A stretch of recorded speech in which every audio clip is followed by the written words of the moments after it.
Sir, ನಿಮ್ಮನ್ನು ಒಂದು ಕಡೆ ರಾಜಕಾರಣಿಯಾಗಿ, ಯಶಸ್ವಿ ರಾಜಕಾರಣಿಯಾಗಿ ಬಂದಿದ್ದೀವಿ, ಹಾಗೆಯೇ ಪಾಠ ಕಲಿಸೋ ಮಾಸ್ಟರ್ ಆಗಿ ಬಂದಿದ್ದೀವಿ. ಲೈಕ್ ಸಭಾಪತಿಗಳಾಗಿದ್ದರೂ ಕೂಡ ವಿಧಾನ ಪರಿಷತ್ನಲ್ಲೂ ಪಾಠ ಕಲಿಸ್ತೀರಾ ನೀವು, ಅಲ್ಲಿ ಬರುವಂತಹ ಕಿರಿಯರಿಗೆ ಸಾಕಷ್ಟು ಮಾರ್ಗದರ್ಶನವನ್ನು ನೀಡ್ತೀರಾ.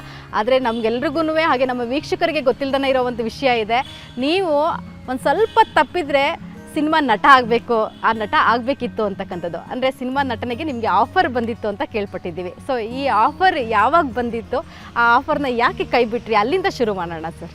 BA1 ಓದ್ತಿದ್ದೆ ನಾನು. BA1 ಓದುವಾಗ ಸೊಸೆ ತಂದ ಸೌಭಾಗ್ಯ ಅಂತೇಳಿ ಒಂದು ಫಿಲ್ಮ್ ಮಾಡಾತಿದ್ರು. ಆವಾಗ ಅಲ್ಲಿ ನಮ್ಮ ಹುಬ್ಳ್ಯಾಗ ಇದ್ದರು ಅವರು ನಮ್ಮ ಕಾಲೇಜಿಗೆ ಬಂದು ಪ್ರಿನ್ಸಿಪಾಲ್ ಭೇಟಿಯಾಗಿ ನನಗೆ ಹೇಳಿದರು. ನಾನು ಏನೋ ವಿಚಾರ ಮಾಡ್ತೀನಿ ಅಂತ ಹೇಳಿದೆ. ಬೆನ್ನು ಹತ್ತಿದ್ರು ಅವರು. ಕೊನೆಗೆ ಇಲ್ಲಿ ನಮ್ಮ ಎಲ್ಲ ಸ್ನೇಹಿತರು ಇದ್ದರು, ಏನು ಮಾಡ್ತೀವಿ ಸಿನಿಮಾಗಿನ ಮುಂದೆಲ್ಲ ಡಿಗ್ರಿಗೆ ಆಗೋದು ಅಂತಾರೆ. ಅಷ್ಟಕ್ಕೆ ಬಿಟ್ಟುಬಿಟ್ಟೆ, ಮುಂದೇನು ಹೋಗಲಿಲ್ಲ. ಸೊ ಸಿನಿಮಾಗೆ ಹೋಗುವಂಥ ಪ್ರಯತ್ನ ಮಾಡಲಿಲ್ಲ ನೀವು? ಯಾಕೆ ಸರ್, ಭಯ ಇತ್ತಾ ನಿಮಗೆ? ಕಲಿಬೇಕಂತ ಆಸಕ್ತಿ ಇತ್ತು, ಅದಕ್ಕೆ ಬಿಟ್ಟುಬಿಟ್ಟೆ ಇಷ್ಟ. ಓಕೆ, ಅಂದರೆ ಓದು ಮುಖ್ಯ ಅಂತ ಅನಿಸ್ತು, ಸಿನಿಮಾ ನಟನೆಗಿಂತ ಮುಖ್ಯವಾಗಿ ಓದೇ ಮುಖ್ಯ ಅಂತ ಅನಿಸ್ತು. ಆ ಹಿನ್ನೆಲೆಯಲ್ಲಿ ಬಿಟ್ಟೆ. ಓಕೆ, ಸೊ ನಾನು ಈಗಾಗಲೇ ಹೇಳ್ದಂಗೆ ಬಹಳ ಹಿರಿಯರಿದ್ದೀರಾ, ಬಹಳಷ್ಟು ವರ್ಷ ನೀವು ಸಭಾಪತಿಗಳ ಹುದ್ದೆಯಲ್ಲಿ ಇದ್ದೀರಾ ಕೂಡ.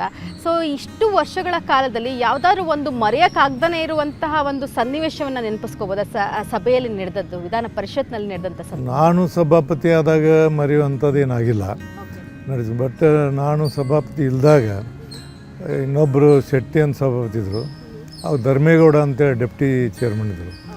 ಅವರು ಗಲಾಟೆಯಾಗಿ ಅವ್ರನ್ನ ತಳ್ಳಿ ಎಲ್ಲ ಗಲಾಟೆಯಾಗಿ ಕಡೆಗೆ ಅವ್ರು ಆತ್ಮಹತ್ಯೆ ಮಾಡ್ಕೊಂಡ್ರಲ್ಲ, ಅದು ನಮ್ಮ ಮನಸ್ಸಿನಲ್ಲಿ ಇವತ್ತಿನವರೆಗೂ ಅದ್ರ ನೋವಿದೆ.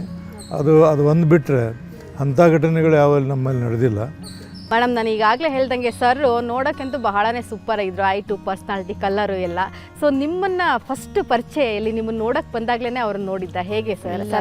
ಮೊದಲೇ ರಿಲೇಷನ್ ಆಗಬೇಕು ಅವರು. ಓಕೆ, ಮೊದಲೇ ನಾ ಸಣ್ಣ ಹಾಕಿದ್ದಾಗ ಭಾಳ ಸರಿ ಅವ್ರು ನನ್ನ ನೋಡ್ಯಾರ, ನಾನು ಅವ್ರನ್ನ ನೋಡಿದ್ದೀನಿ. ಆಮೇಲೆ ಮದುವೆ ಆಗಿದ್ದು ಆಮೇಲೆ, ಯಾಕಂದ್ರೆ ನಮ್ಮ ರಿಲೇಷನ್ ಇರೋದ್ರಿಂದ ಯಾವಾಗೂ ನಮ್ಮ ಮನೆಗೆ ಬರ್ತಾ ಹೋಗ್ತಾ ಇರ್ತಿದ್ರು, ಪರಿಚಯ ಇತ್ತು. ಅದೇ ಮದುವೆಯಲ್ಲೇ ಅಂತ್ಯ ಆಯಿತು.